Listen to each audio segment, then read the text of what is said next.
حیدر جوادی کے بھی اعتبار سے اور آیت اللہ شیخ جواد تبریزی کے حوالے سے بھی کہوں کہ لوگ یہ کہتے ہیں کہ بھائی آئمہ کے زمانے میں نہیں ہوئی تھی، تو شیخ جواد تبریزی نے بھی کہا، آیت اللہ شیخ جواد تبریزی نے، اور علامہ ذیشان نظر بھی کہتے تھے کہ اتنے کیوں نہیں ہوئی، بہت سی مراسم اس وجہ سے کہ اتنے سخت ترین ادوار تھے مظالم کے،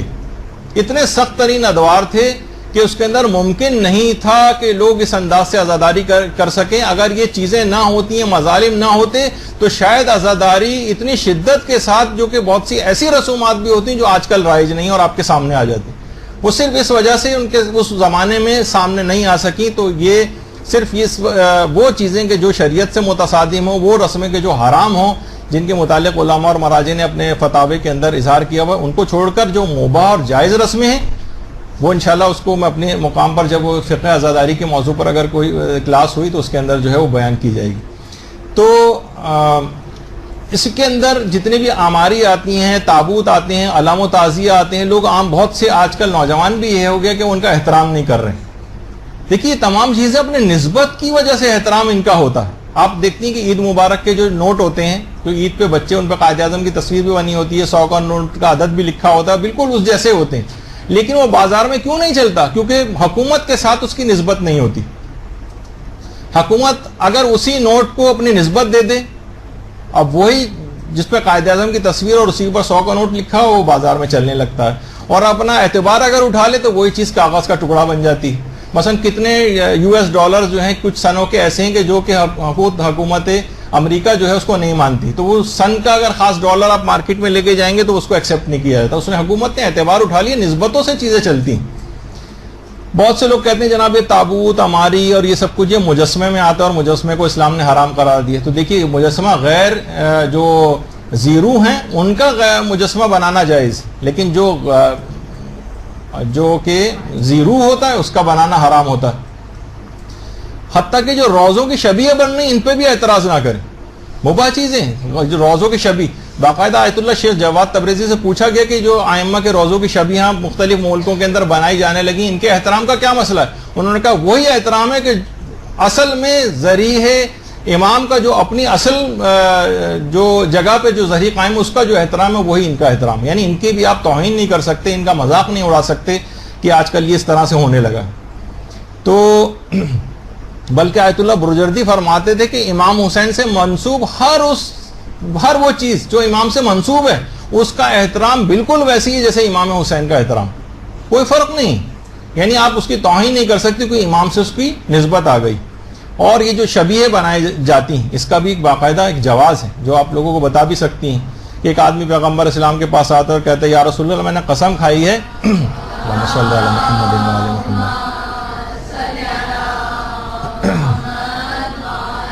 کہ میں جنت کی چوکھٹ کو بوسہ دوں گا اور حور کی پیشانی کو بوسہ دوں گا، اب میں اپنی قسم کو کیسے پورا کروں؟ پیغمبر نے کہا کہ تم اپنی ماں کے قدموں کو بوسہ دو اور باپ کی پیشانی کو بوسہ دو، قسم پوری ہو جائے گی۔ اس نے کہا کہ یا رسول اللہ میرے تو دونوں والدین انتقال کر چکے ہیں، کہا ان کی قبر پہ جا کر بوسہ دو۔ کہا کہ مجھے تو ان کی قبر کا نشان بھی پتہ نہیں کہ کہاں ہے۔ امام نے کہا، پیغمبر اسلام نے فرمایا قبر کا ایک نشان قبر بناؤ اور اسے جا کر بوسہ دو، اور اسی کو شبیہ کہا جاتا ہے۔ باقاعدہ آپ یہ پیش کر سکتی ہیں، علماء اہل سنت نے بھی اپنی کتابوں میں اس کو لکھا۔ تو اور دیکھیے فقہ کا بھی ہمارے ایک مسلمہ مسئلہ ہے کہ نظر اور قسم جو کھائی جاتی ہے نا اس کا شرعی رجحان رکھنا ضروری ہے، یعنی رجحان شرعی اس میں ہونا چاہیے، اور اگر رجحان شرعی نہیں ہے تو وہ قسم ساقط ہو جاتی ہے، ناقابل۔ اگر ایسا ہوتا کہ اس میں شرعی رجحان نہ ہوتا شبیہ بنانے میں تو پیغمبر کبھی بھی اس کو کہہ دیتے کہ یہ قسم ناقابل عمل ہے اور یہ ساقط ہو جاتی، اس کے ناقابل عمل ہونے کا پیغمبر حکم فرما دیتے، لیکن نشان قبر کو بوسہ دینے کا حکم فرمایا، اس سے شبیہ بنانے کا جواز ثابت ہوتا ہے۔ اور یہی وجہ ہے کہ حضرت ام البنین سلام اللہ علیہا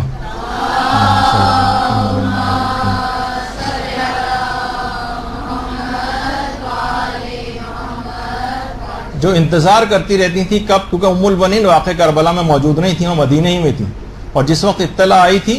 کہ ان کے سارے بیٹے جو ہیں امام حسین پر شہید ہو گئے، تو ان کی بقی میں ان چاروں بیٹوں کی قبریں بنا کر اور امام حسین کی خیالی قبر بنا کر وہاں پہ بیٹھ کر گریہ کیا کرتی تھی۔ تو اس سے بھی اس کا جواز جو ہے وہ پتہ چلتا ہے کہ خاندان اہل بیت کی عورتیں جن جو ہم سے زیادہ مسائل شریعت سے واقف ہیں، اگر یہ عمل حرمت کا باعث ہوتا شبیہ بنانے کا تو وہ کبھی اس اقدام کو نہ کرتی۔ پھر ایک چیز ہوتی ہے زلجنہ کی، وہ تو خیر ہم لوگ کہتے ہیں کہ وہ تو چلیں بے جان چیزوں کی شبیہ تھی، آپ تو زلجنہ جو ایک جاندار ہے اس کی شبیہ بناتے ہیں۔ تو ہم اس پہ یہ کہتے ہیں کہ جاندار کی شبیہ بھی اس انداز کی بنانا کہ پیغمبر اسلام سے جب فرمائش کی تھی بچوں نے، امام حسن اور حسین نے، تو ان کے تقاضے پر پیغمبر اسلام جو ہے ناقہ بنے تھے، یعنی ناقے کی شبیہ بنے تھے۔ باقاعدہ جو مسجد غمامہ ہے مدینے میں، مسجد غمامہ، اس میں پیغمبر یعنی جہاں پر ایک تو نماز استسقاء کے سلسلے کی جو روایت ہے، یا نجاشی کے لیے جو پیغمبر نے نماز پڑھائی تھی تو اسی مقام پر پڑھائی تھی، مسجد غمامہ۔ اسی مسجد کے اندر یہ واقعہ پیش آیا تھا کہ پیغمبر اسلام نے بچوں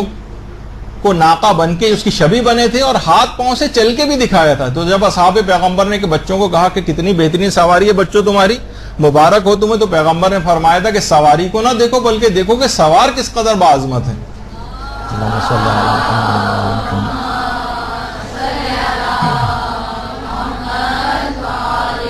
یعنی جاندار کی شبیہ بننا پیغمبر نے خود شبیہ بن کر دکھایا۔ تو یہ مسجد غمامہ جب یہاں پر فضائل بیان ہوتے ہیں تو اسی وقت وہاں پر آ جاتے ہیں اور لوگوں کو روکتے ہیں، علماء کو، کہ یہاں پر یہ فضائل وغیرہ نہ بتائیں، ان کو ہٹایا جاتا ہے وہاں سے۔ اچھا، اس کے بعد ایک اور بڑی اچھی مثال ہے اس کی۔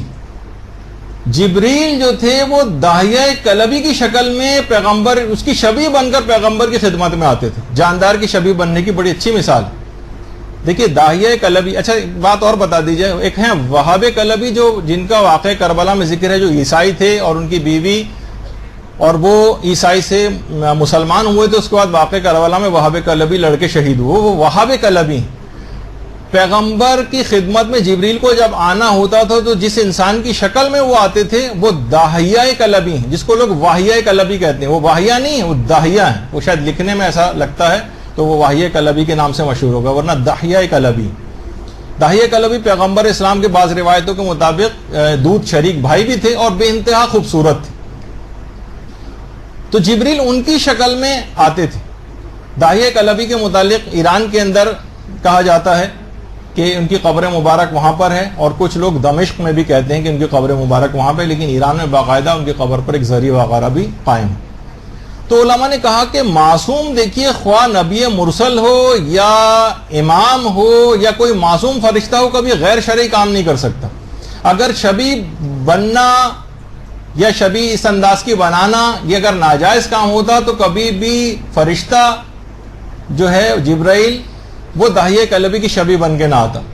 تو بہرحال یہ لوگوں کے دماغوں میں شکوک و شبہات آج کل ہیں، نوجوان بچے سوال کر رہے ہیں، انٹرنیٹ پہ لوگوں کے ساتھ انٹریکشن میں ان کے دماغوں میں سوال پیدا ہوتے ہیں، تو چھوٹی چھوٹی یہ چیزیں بھی سامنے آ جائیں۔